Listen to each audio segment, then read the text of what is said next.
So a product owner understands and listens to people, and they seek input, and they create a vision for the product. Using that vision, the product owner needs to create a backlog of all the things they could do to fulfill the vision. So it's a backlog. We then go into a thing called sprint planning,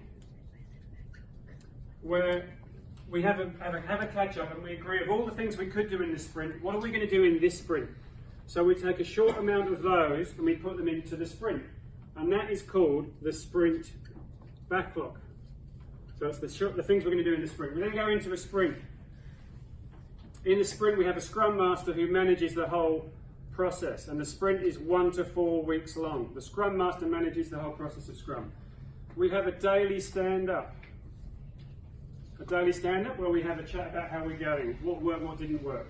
And then at the end of the cycle, we have 3 things that happen at the end of the cycle.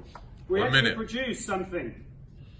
A minute, thank you. We produce something, which is an actual artifact. So we produce something.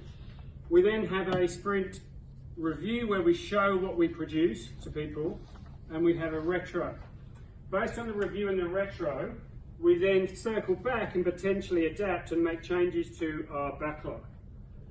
The people doing the work here, creating the product, are called the development team. So there's the dev team who are doing the work. So the 3 roles are the PO, the Scrum Master, and the dev team.